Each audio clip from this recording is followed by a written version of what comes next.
All right. So, shall we begin, Stephanie? Yes, ma'am. I will cut the music. That's my key. Hope you like a jamming. Okay. All right. All right. Well, we are going to take off now. We're surprised because we had 40 folks register for the event, but we're glad that you all are here and on time. And we look forward to the conversation that will unfold. So as we begin, just so you know where you're at, this is the first of our Black History Month, Global Black History Month programs. And this is a collaboration between Howard University, Morgan State University, and Prairie View A&M. And so this is Ubuntu, and it's I am because you are. This, I believe, is it Swahili? I feel bad because I don't think I looked that up before.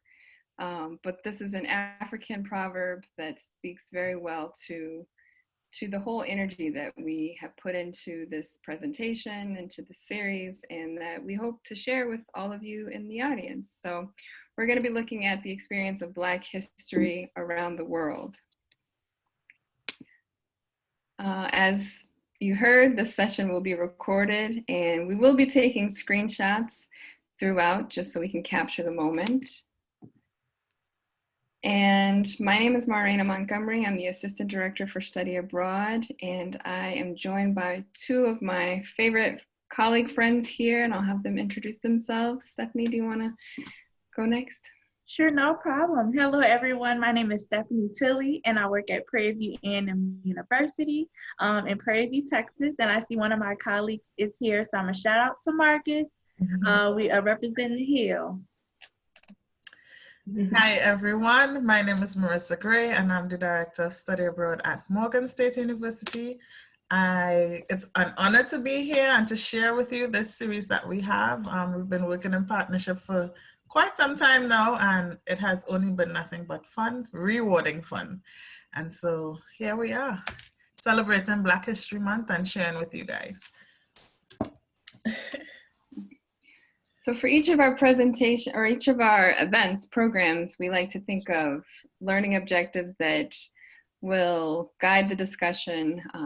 And so for today's event, the first learning objective is that participants will be able to recall other parts of the world that formally recognize Black History Month. So those countries include Ireland, Canada, the UK, and the Netherlands. Additionally, participants will learn about prominent Black figures and history internationally. And lastly, participants will gain a broader awareness and appreciation of the Black experience globally, worldwide, right? And so to kick us off, we're going to have some fun and share some information, and we're going to do that. Stephanie's going to lead us in that discussion, or in that game, Global History Trivia. We're going to kick it off with some global Black history trivia. So everybody get ready to unmute to learn about global Blackness and just learn about other countries that, where there's been such prominent and powerful Black history that's essential. So our first question, since it's such a small, intimate group, just feel free to answer, and we'll go from there. So our first question, all right, are you able, there we go. So our first question is, outside of the United States and the US territories, which country has historically Black universities? So Virgin Islands is considered U.S. Let's see, what else? Is it South Africa? Bahamas. I want to say South Africa. So we have two for South Africa. Is that your final answer? You're right. You're right. All right, two for South Africa is correct. And so actually South Africa has 11 historically Black universities, similar to the United States. The history of the historically Black universities is very similar. So these universities were created to create a place for Black South Africans to be educated in a non-racial environment, in a more safer environment. So that's great. Glad we're happy to share that information. So our next question is, so outside of the continent of Africa, outside of the motherland, which country has the largest Black population? Brazil. Oh, Marcus, Oh my gosh, Marcus. you're on a roll. Okay, Marcus, with the Black history, there we go. And so Brazil makes up of Brazil's population, 40% of the population is Afro-Brazilian. So that's almost half. So Brazil is within the diaspora communities, they have the largest Black population. I did not know that. I said Portugal. So, okay, we have another good question. Marcus, let somebody answer first. Marcus, somebody got to give Marcus a run for his money, y'all. So we got 2 for Marcus. Then third question is, which African country has never been colonized?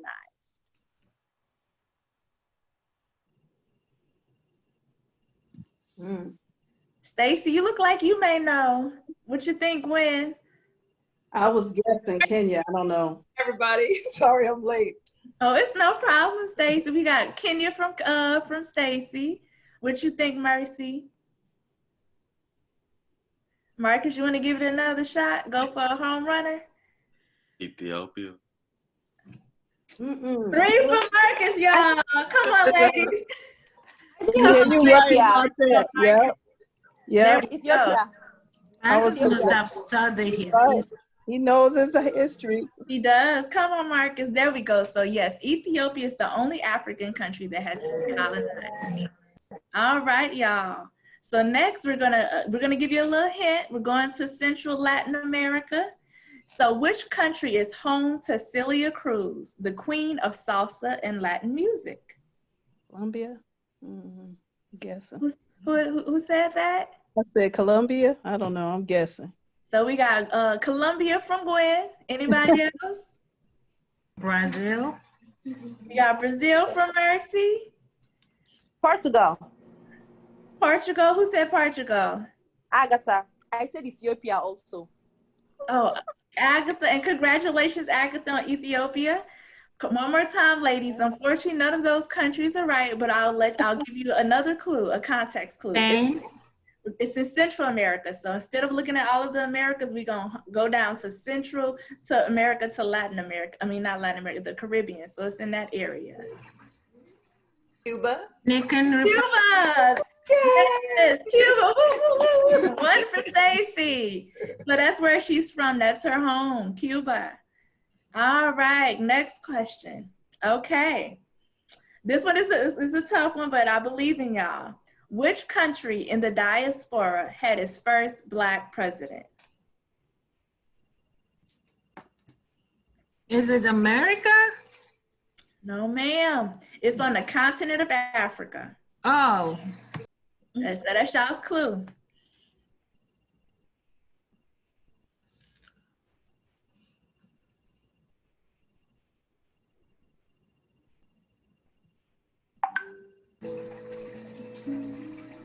All right. Anybody else want to give a guess? Is he America John Hanson? I'm not sure. Ma'am. You want to go to the slide, Marina? Well, let me give y'all a clue. Come on. Come on, yeah, we can get some more clues going. This is the Black Star Nation. Marcus What? Garvey. So this is a country on the continent of Africa. Oh. Ghana. Is it South Africa? Ghana. Yes. Ghana. Yes. Oh, No, wait. Liberia. Ghana. What you doing? Okay, my Oh, bad. that's Liberia. My bad. Sorry. Liberia. Gave you a hint for the next one. Yes, it's Liberia. So Liberia is the African country with the first African president. And their president was actually an African American. So he was a freeborn African American from Virginia. And so in 1848, he became the president, the first Black president. Wow. Yes. So that was very interesting fact. Mm-hmm. All right, all right. So we got 2 more questions. In the 19th century, Which city was considered the global city of choice for most Black Americans? Paris. Yes, Stacey. We actually got it from your article. So I was like, come on, Stacey. Yes. So Paris, France, during that time, many African Americans were galvanizing abroad due to the racial climate. And so Paris was considered the global city at that time. All right, last question. If you listen correctly, Raina gave y'all a good hint. Which country in Africa was the first to gain independence from colonial powers?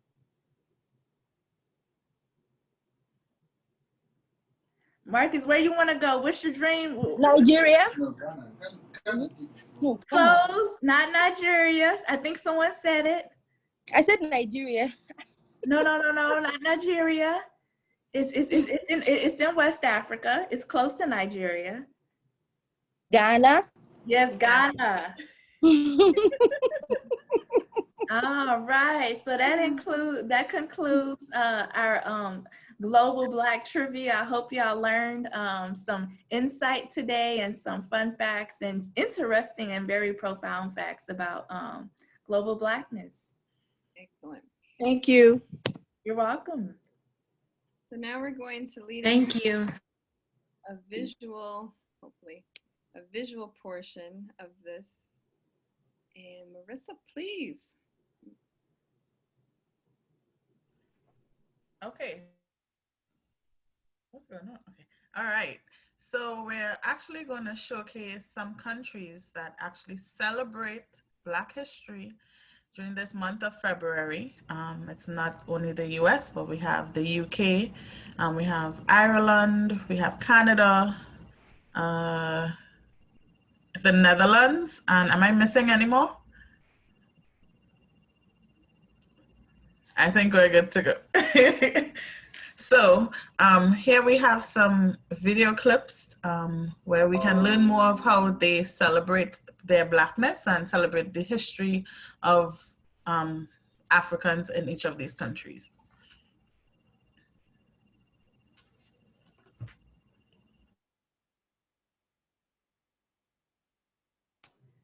Is the volume working?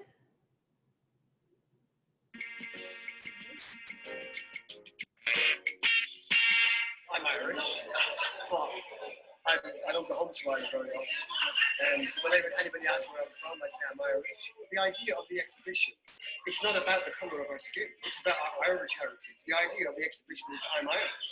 Hashtag I'm Irish, for me, is a creative conversation, opening up people's minds to the wonderful diversity, not just of the Irish people, but of people far and wide.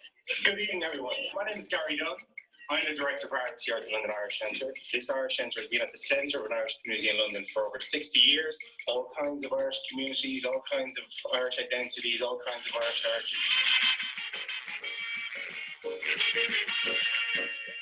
I actually do see myself as Irish. It's my culture, it's what I've been raised in. I've even got a little bit of language.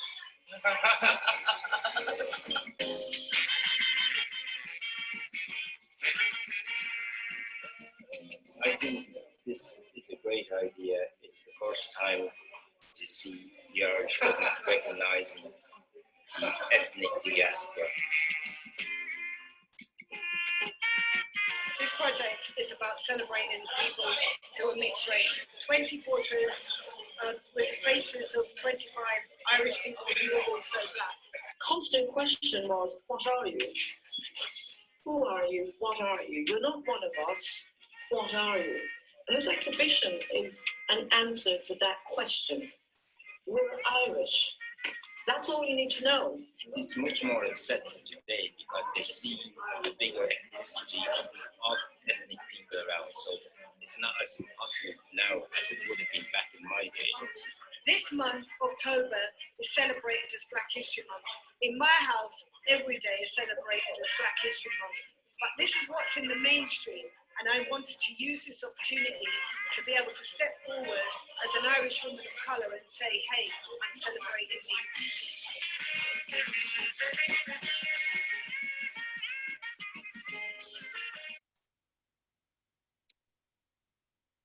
All right.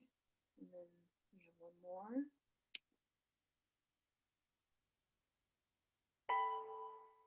wonder what will happen when we come together. Our bodies meet, our eyes lock. The strangeness lingers for a while. We police each other, questioning our blackness, spewing hate, violence. We kill each other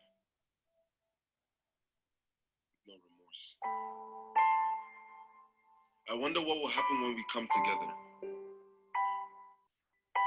And they say bygones be bygones, yet my ones see more guns. We run.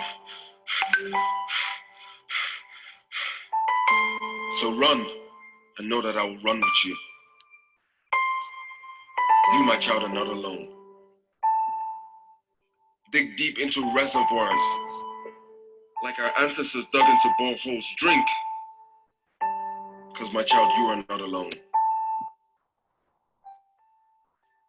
And although we speak in tongues that are foreign, look beyond mine and seek your own.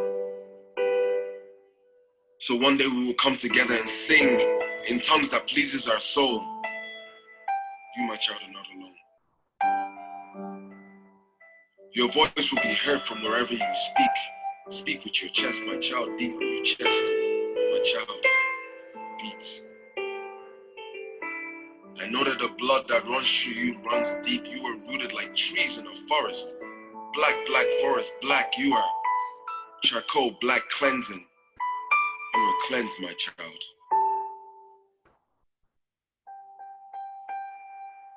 And on those days that you feel weak, know that I am here. And united we rise, divided we soar.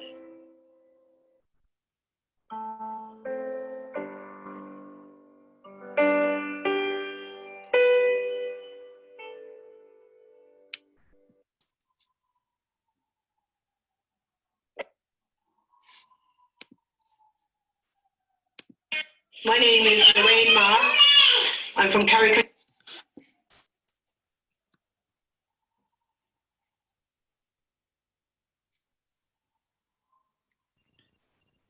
So what do you think took Black people to Ireland? The floor is now open for anybody to unmute themselves.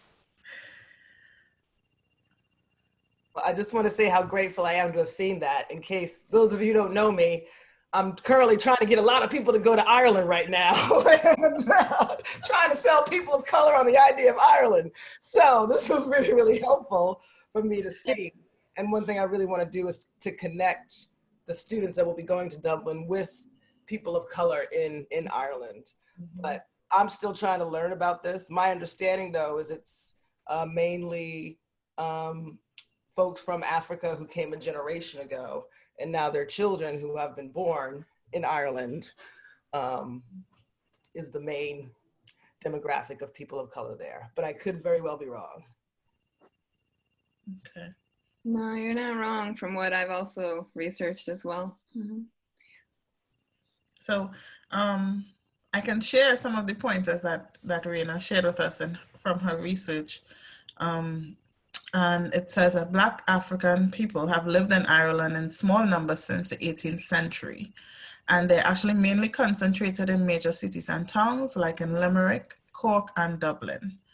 During the 18th century, many of them worked as servants of wealthy families. And formerly enslaved people, this one is for you, Stacey, who visited or toured Ireland, included Frederick Douglass.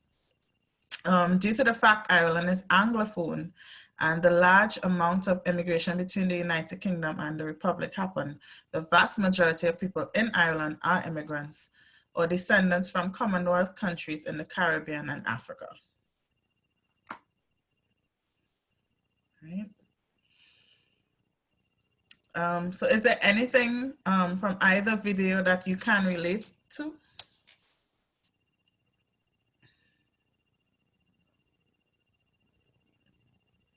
I think this is Mercy. I think I relate more with the second video. Okay. And the reason why I relate with the second video is because as a woman of color, I'm gonna use myself as an example. As a woman of color, if you try to do something all by yourself, you will never be able to successfully get it done the way you truly, really want it, until you have people like-minded that can join you, support you, and hold your hand to get that thing done. So truly, you want to go really fast, you go by yourself. And truly, you want to go really far, you go in groups. And this is my first time joining this. I'm very new to this, and I'm very grateful that this even exists, because what I noticed here in Texas, when you mingle with the people in the community, especially we Africans, we that are originally from the motherland, living here in Texas, we hate to help each other. We hate to help each other, but we forget that until we open up our mind and our soul to embrace each other, we can never be as successful as we want to. And this is so real, because I was with a woman yesterday, and she was telling me she's a nurse, but when she newly came from Africa to Texas, a fellow Nigerian woman like herself wouldn't tell her anything about the School of Nursing. And she wanted to register to get her nursing degree, but this fellow Nigerian lady would not tell her anything, because the Nigerian lady didn't want her to be successful. But it was a person of a different color and a different tribe, an American, that now reach out to her and say, hey, I overheard your conversation. You've been wanting to register in school, but you can go to so-and-so schools and register, and gave her the process and gave her some brochures. So we Blacks, we hate other people, among us, we hate the progress of each other, but we need to open up. And I thank God for this Black History Month that we're doing right now, because we can reach out to more people in the community and say, together we stand stronger and taller. And together nobody can defeat us. I mean, the election is an example of that. When everybody came out to vote and said enough is enough, Black Lives Matters. So this is wonderful. Thank you. Thanks for sharing, Mercy. Anybody else?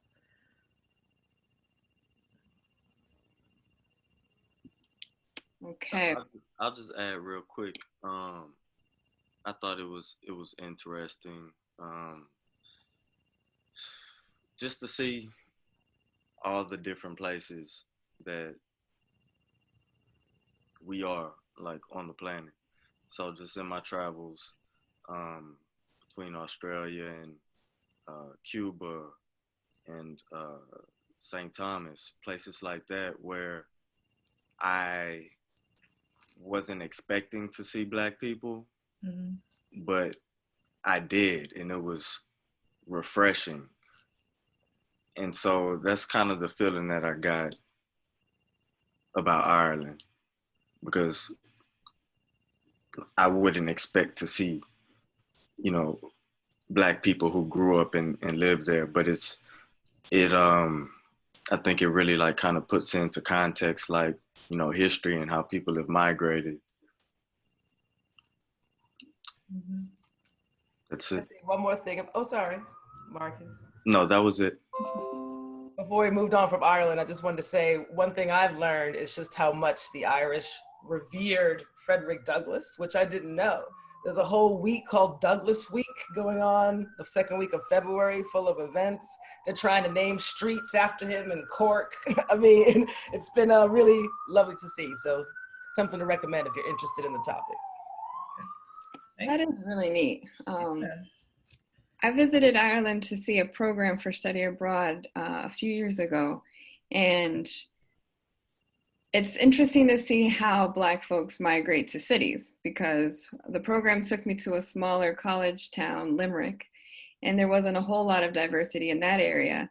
But then going into Dublin, and you see all the colors of all the people. And so, yeah, it is really telling of history to show where we are, and yeah, comforting for our students to know that no matter where they go, they will find someone with brown skin there. Shall we move on to the next question? Okay. Yes, we shall. All right. So from your perspective, do you think that education and media capture the fullness of global Black history? In what ways are they doing so? Do you think they're falling short, or are they doing well?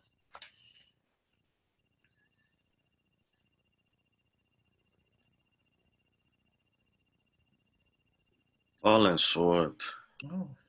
Yeah, I think they're falling pretty short.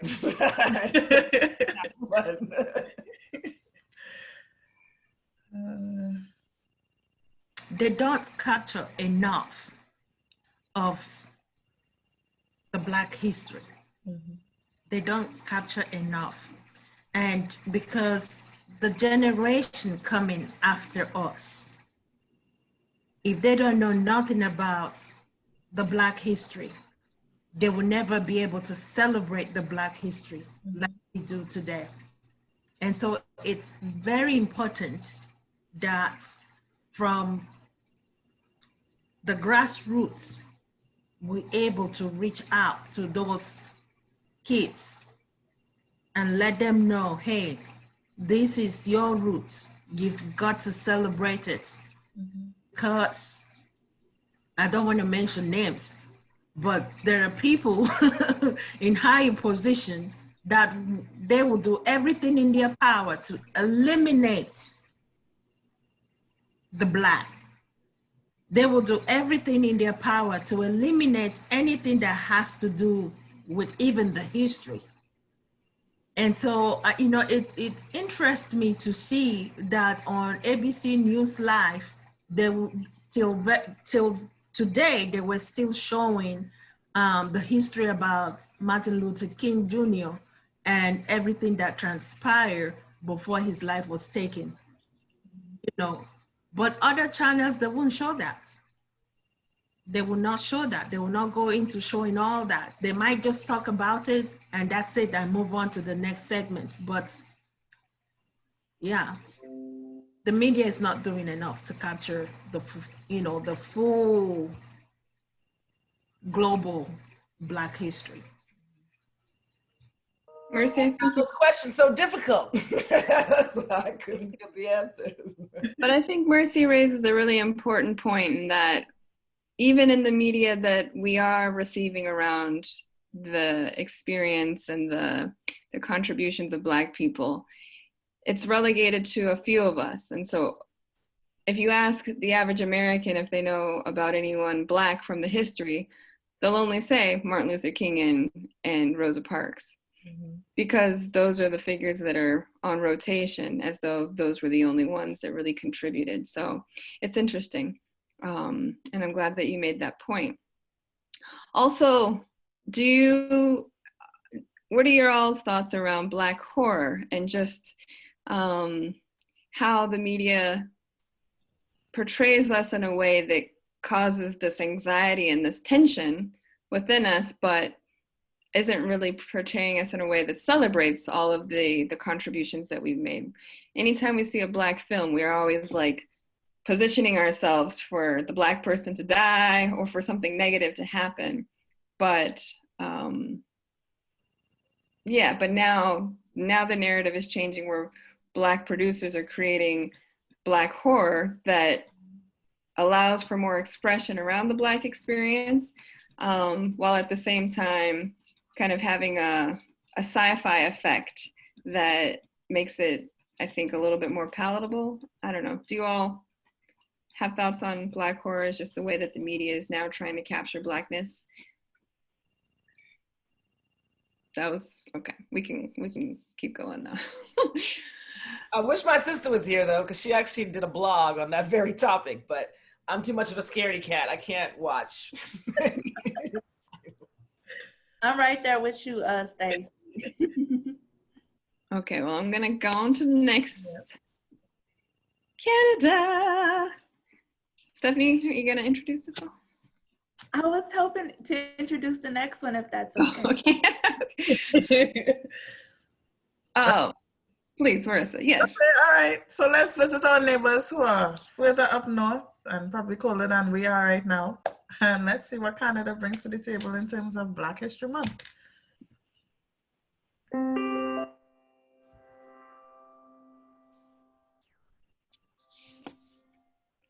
This February, join me in celebrating Black History Month 2021. Did you know that it's 25 years ago that the Government of Canada officially declared February as Black History Month? This was thanks to the efforts of the Honorable Jean Augustine, the first Black woman federal cabinet minister. While this is an important milestone to note, 25 years, we know that Black people have helped to shape communities from coast to coast to coast for more than 400 years, well before this country was even called Canada. Black History Month is about honoring the enormous contributions that Black people have made and continue to make in all sectors of society. It is about celebrating resilience, innovation, and determination to work towards a more inclusive and diverse Canada, a Canada in which everyone has every opportunity to flourish. This year's theme, The Future is Now, is a chance to celebrate and acknowledge the transformative work that Black Canadians and their communities, including Black youth, Black essential healthcare workers, and many others are doing now. It is a chance to acknowledge that they are building a better future for everyone by making a difference in all areas, including academia, the arts, health, sciences, sport, business, and on the front lines of the COVID-19 pandemic. Black History Month reminds us that we stand on the shoulders of giants, that we owe it to them and ourselves to continue their efforts to combat systemic anti-Black racism and to keep working to build a true and lasting equity that is formed by Black history, Black voices, Black expertise, and Black lived experiences. As we mark the 6th year of the International Decade for People of African Descent, the work is to listen, learn, and foster greater understanding and compassion every day and in every interaction with our families, colleagues, friends, and acquaintances. This is how we build the future we all want to see now. This is how we build a stronger and more consciously inclusive Canada. Happy Black History Month.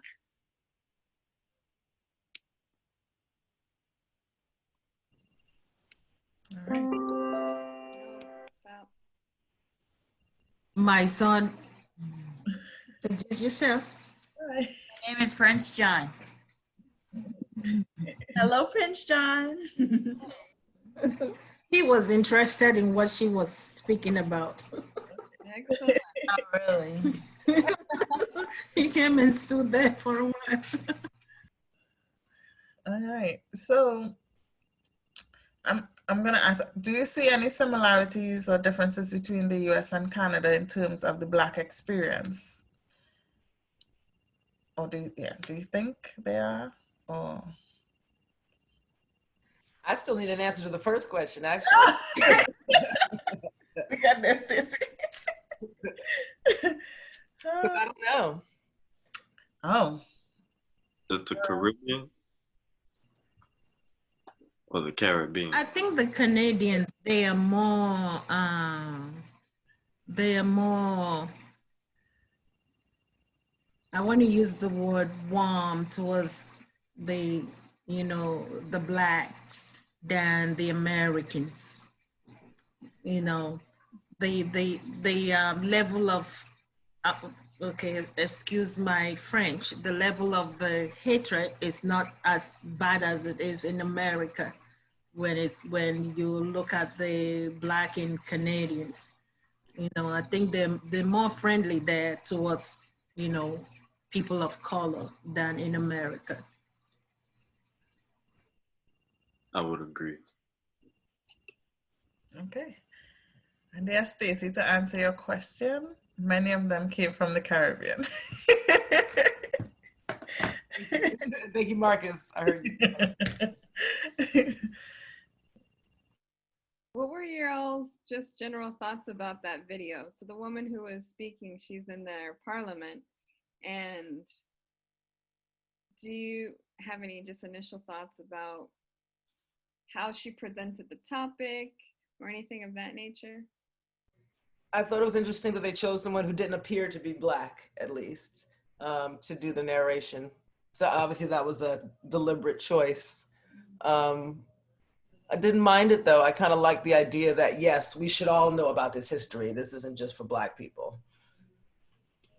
I think with Canada, they try to be as diverse as possible.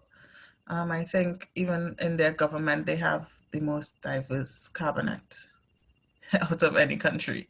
So, well, for me, that wasn't, I didn't see like a big difference in it, I know there's this expectation that all things Black there must be a Black face represented, or, somebody, we must be at the forefront.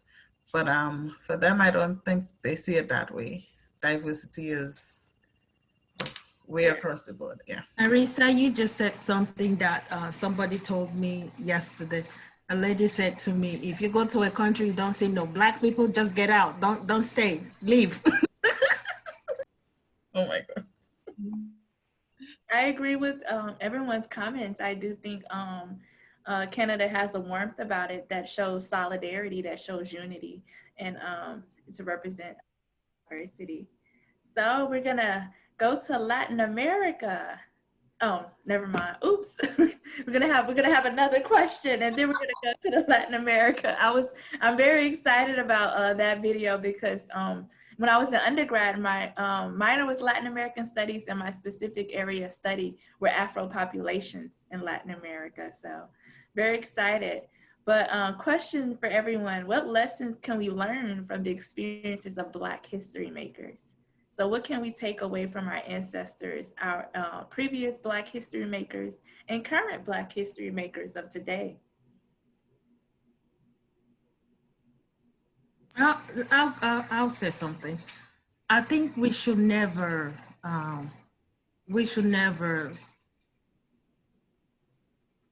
let fear put us down, because first of all, we are a barrier, either a barrier to our self or an open door to ourself.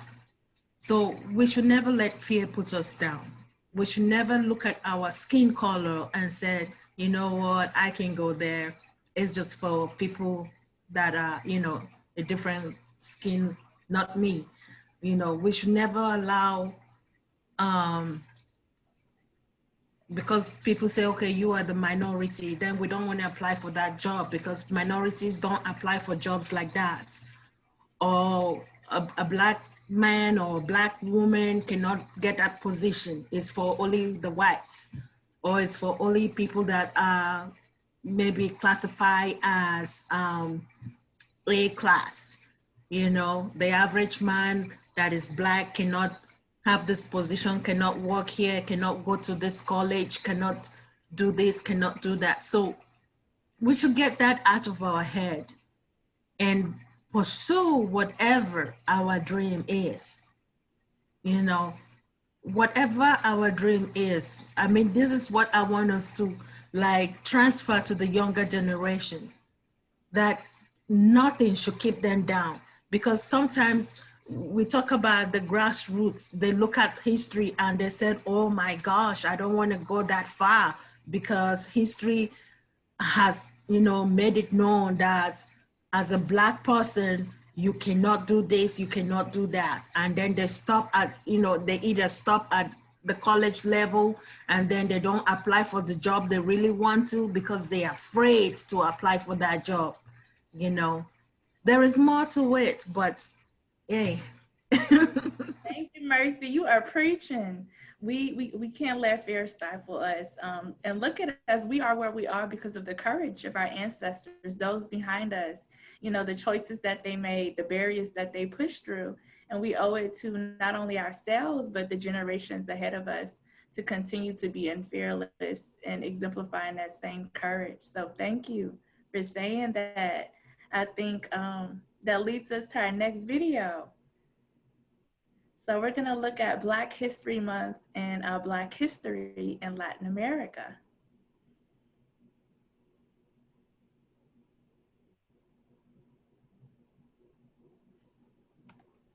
Are y'all able to hear? Put out daily Black history content on Instagram.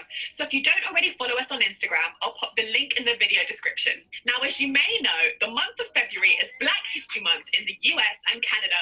So a very happy Black History Month to our viewers in those regions. But what a lot of people don't realize is that loads of countries throughout Latin America have national celebrations in honor of Black history and Black communities in their own countries.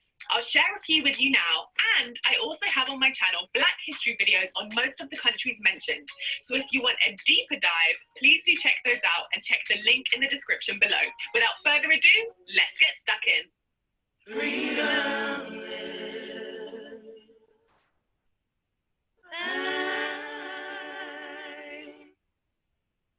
We kick things off with Venezuela, who host Afro-Venezuelan Day on the 10th of May. This began in 1995 when it was made official by the Venezuelan National Assembly. May the 10th was chosen to commemorate the date in 1795 when José Chirino, a free Black man in Venezuela during the slavery era, led an uprising against Spanish colonial rule. Less than 2 weeks later, Colombia followed suit with Afro-Colombian Day, held on May the 21st. First celebrated in 2001, Afro-Colombian Day is an annual commemoration of the abolition of slavery in Colombia on May the 21st, 1851. 2001 was a significant year as it marked 150 years since slavery was abolished in Colombia.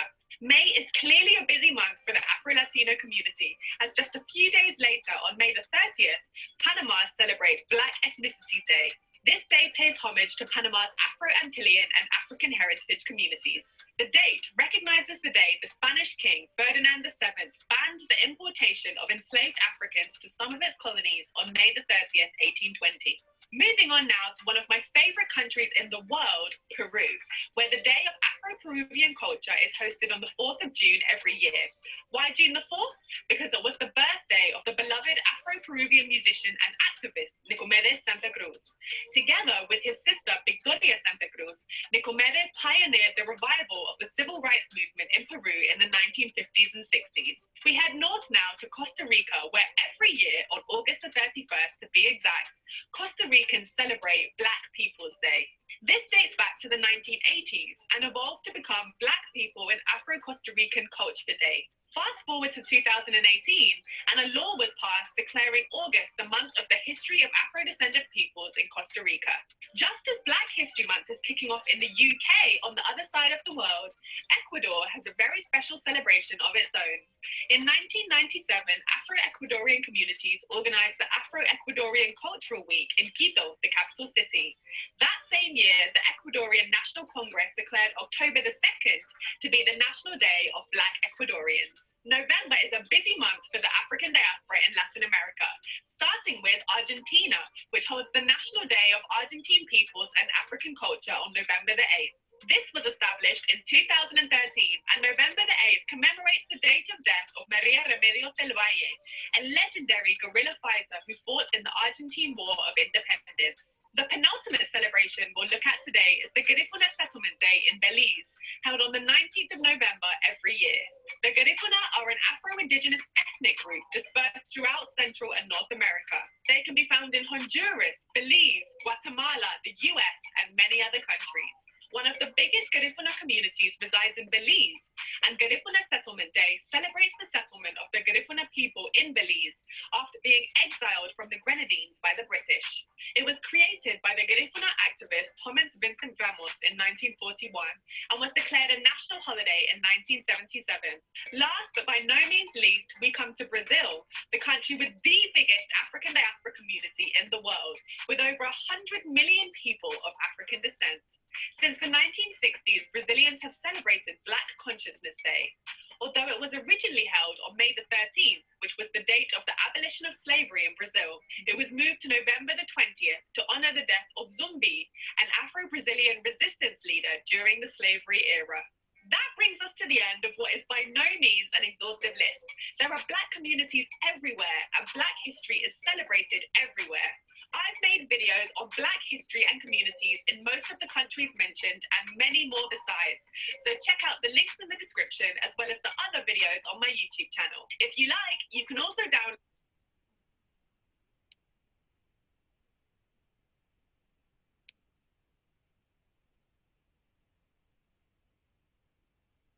Oh, excuse me, I was muted.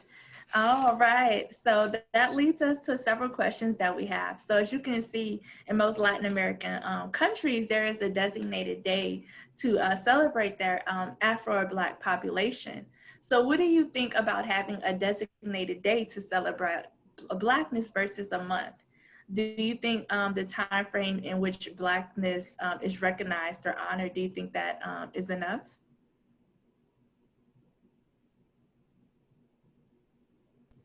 Well, now I have a goal to go to all of these countries on that day. That would be a fun game to play. But I actually heard a conversation this morning, which I won't do justice, about whether Black History Month was also too short, and whether that whole concept of dedicating one day or 1 month just tokenizes our history too much, and we should just do away with the whole thing. And I think the other person's perspective was, we should just seize upon every opportunity to celebrate our history when we can. Of course, it doesn't limit us to 1 month. We can do it whenever we want, but maybe we just do a little extra in February. But we shouldn't shy away from that celebration. So I thought those were interesting perspectives. Unique perspectives. So every day is a celebration. I agree with you, Stacey. I think I want to just piggyback on what you just said, because you brought a very good point there, and I want to just add to that. I think like other countries, we Blacks in America, we really don't take the time to celebrate it, and that's why it's very short. The celebration in America is very short. In other countries, they have all this music, they have all this festival going, I mean, for weeks, because they have to prepare the dress, they have to prepare the tie on the head, they have to prepare the different food, the display, you know, everything, the traditional cultural dancing and tribal outfits and everything in display.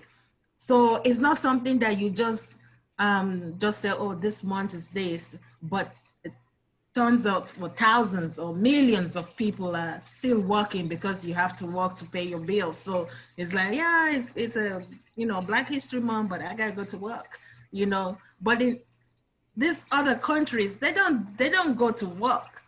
It's a celebration. It's a party going on. The whole street is filled with carnivals, like just, you know, festivals and stuff going on. You see everybody dressed very colorful, whatever the cultural or tribal outfit is, everybody's dressed in that. Everybody comes out with whatever their tribal or cultural, you know, dancing group or song or food is displayed. So if this culture is gonna do it this week, the other culture is gonna do it the next week, the other culture, I mean, it's a full-blown celebration. So that way the whole world will know. And that's why when you Google this stuff or when you get invitation, you're like, wow, we don't celebrate that way in America, you know? But I wish we can. I truly wish we can, but you know, people got to pay bills, so they don't have time for that. They know it's a Black History Month, but they, you know, I have to be at work. You know, they don't have time for that. But I truly wish we can take the time to celebrate our history, because we've come a long way, long way. When you look at our four great fathers, from slavery to emancipation to you know where we are today. It's something we should celebrate. It's really something we should celebrate. Thank you. You bring up some good points. And that, first of all, we first got to look at how we celebrate it, right? And go from there, because it just shows the difference and variance in which we do. I'm going to pick on Marissa a little bit because she's from Trinidad. And how you mentioned celebrations, that coincides exactly from where she comes from. If she want to say a couple of sentences or two about celebration and what it looks like there. There's no celebration this year. Just kidding. No, we don't. We don't have any celebrations this year. But this time of the year is when we celebrate Carnival. And if you look at the origins of Carnival, it comes from slavery. And the slaves had just that little short bit of time where they could celebrate amongst themselves without their slave masters looking down on them or being restricted. In terms of how they move and what they do, and you know, they got to sing their own songs, they got to do their own traditional practices. So that's where Carnival came from. Now it's all about full color and mass, and you know, everyone just having fun, big celebration. For Trinidad as well, we do something that we call emancipation, and that's in the month of August. And so, yes, we have Emancipation Day, but we don't just limit it to that one day. We have like weeks of events where we celebrate our African history and the traditions of Africa within Trinidad and Tobago. So similar to our Juneteenth, how that's outside of, of Black History Month. Mm-hmm. But how do we celebrate Black History Month? How did you all grow up celebrating it and recognizing it? It's more recognition for in my experience, it's more of a recognition than it is a full-fledged celebration, especially in the way that Mercy described. I didn't know anything about Black History Month until I came here. Honestly. Yeah, we don't have that month. But if I have to compare it, the closest thing I could compare it to is Emancipation Day, and that's just the celebration of slavery being abolished. Mm-hmm.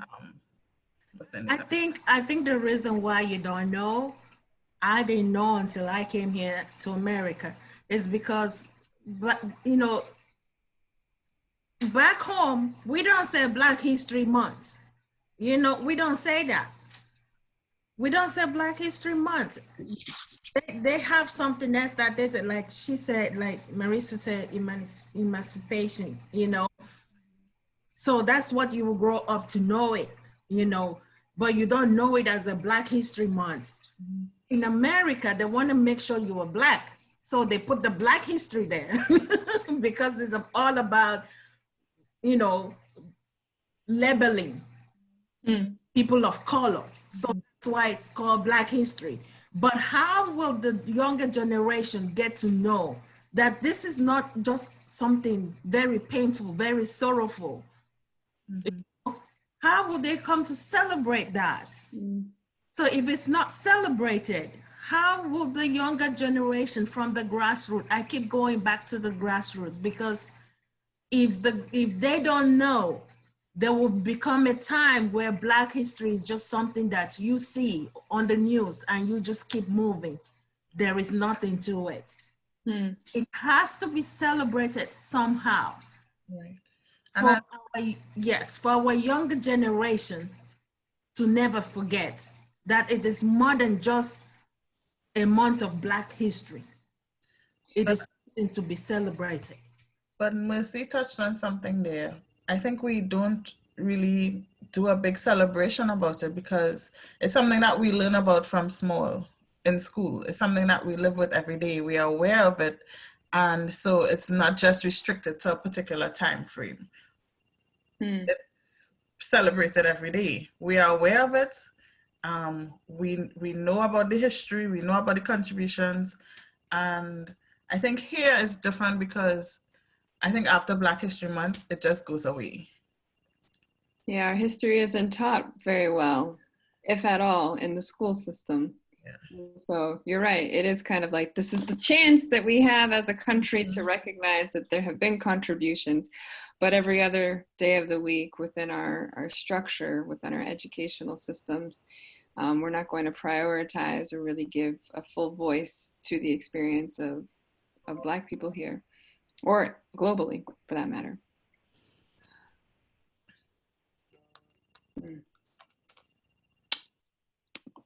All right. Well, I think we have just a couple of more questions. I can't see the full slide if someone else would like to read it. Okay, how does it make you feel to see the variance and beauty of Black history being celebrated abroad?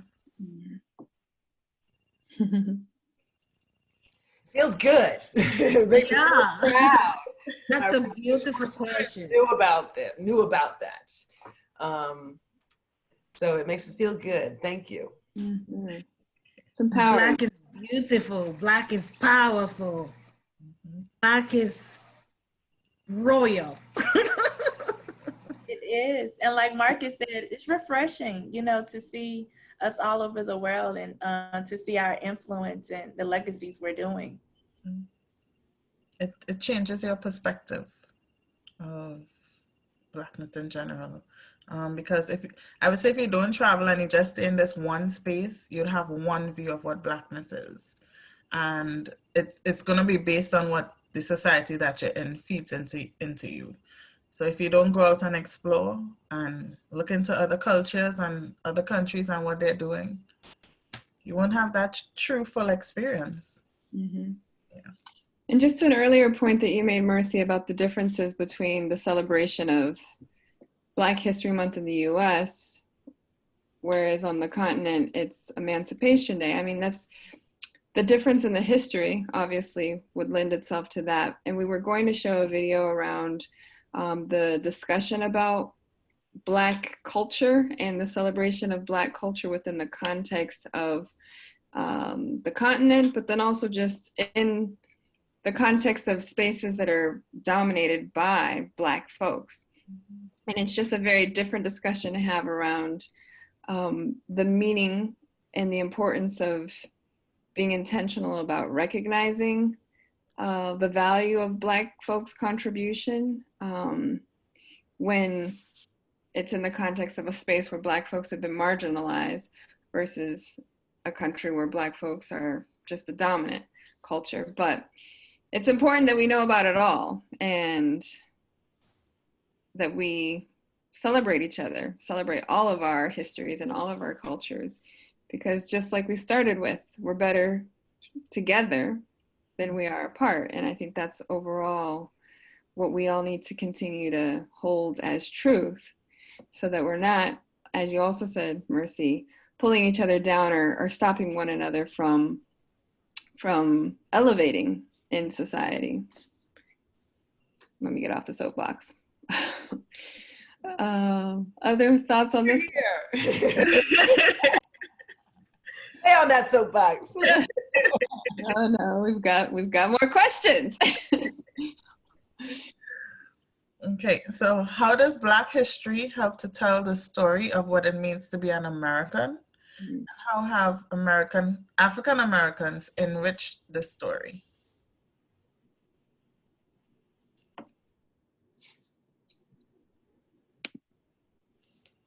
And we have some new folks on the call, so we don't want you to be shy. Dive right in, dive right in.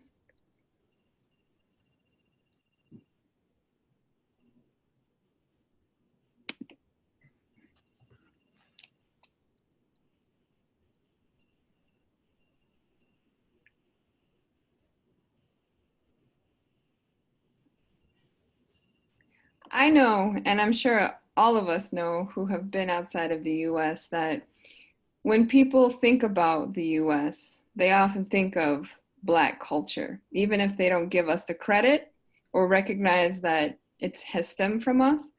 But Black American history is everything cool and beautiful and graceful and creative. Not everything, but the bulk of what this country really promotes to the external world.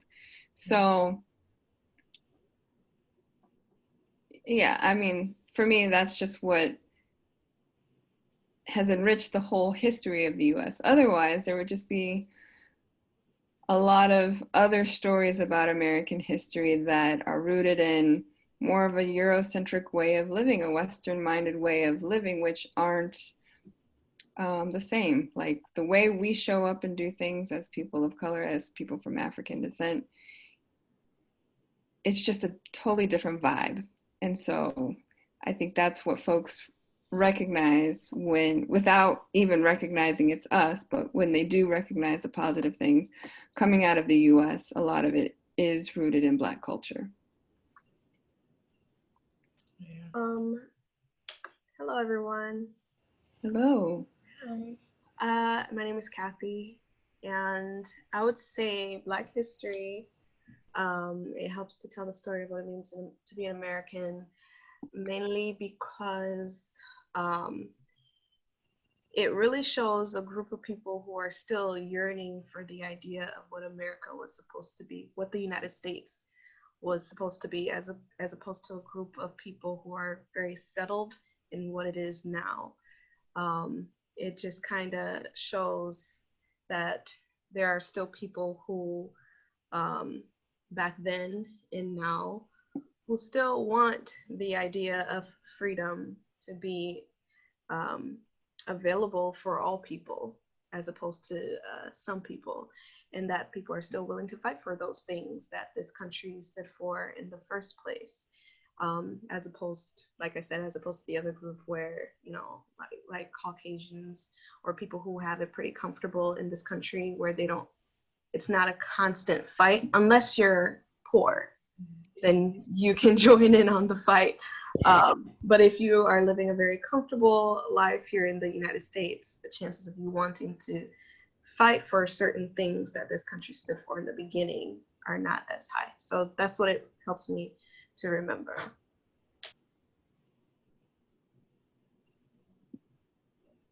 That was really great. Great feedback. No one's fought for the American dream harder than Black Americans. We're the ones that actually believe in it and try to. Say it again, Stacey. Black Americans and immigrants. That is so true, because the American, there will be no American history without the Black history. There will be no American history. I mean, there is nowhere in the world that you go to globally, if you want to talk about American history, you must talk about the Black history, because the Black history is what makes American history. There is no American history without the Black history, because 10.7 million of Africans who were brought to the Americans by white Europeans until the 1880s. 450,000 were shipped to what is now the United States. So there is no Black history without, there is no American history without Black history.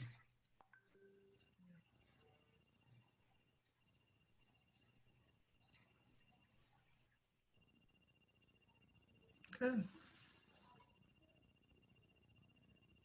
Mercy, you said it so well. We add so much value, so much context to the history. When you look at music, food, oh my goodness, we have brought so much soul and spice to American food, and just, in so many different ways we add to it. So thank you everyone for this conversation of exploring global Blackness, the light in it, the love in it, the beauty in it, and just the variation in it. And so that's the first part of our series. And we invite you to join us next Thursday at the same time. And instead of looking at history, we're going to look at the history of our names. So looking at Black names in all contexts, in all backgrounds, and the significance of those names. And so the name of that event will be Put Some Respect on It, Black Names and Legacies. Our name has a legacy, our name has a meaning. And we hope you're able to join us next week at the same time. And so you can register here if we're going to put the link in the chat if anyone wants to get that information for next time. May I share this information with students? Sure. Absolutely, Stacey, please. Yes, absolutely. Thank you. And all colleagues, you know, this is a topic that's, I think, really important in this day and age of folks condensing their names in order to somehow make things simpler for not only themselves, or not only other people, but themselves. So anyone that you know who has a lot of syllables in their name or has a story behind their name, please bring them to this space so we can hear all about it. And so this is just our information for each of our respective offices. We hope that for the students who are here who have not yet studied abroad, that you find us on social media and come to our virtual advising sessions, or in the case of Prairie View, I think you're advising in person, right, Steph? We are in person, but we do encourage virtual advising. Okay, all right. Hello, everybody. This is Colleen Harris. I work along with Stephanie and Marcus at Prairie View. And I'm going to say that I really enjoyed this session. It's been very enlightening. I've thoroughly enjoyed listening to everyone and learning so much. On next week, I plan to participate because I know that everyone on the call would like to know how a beautiful Black lady like me ended up with an Irish name like Colleen. So I'll share that on the next. Please do, yes. Got a little teaser.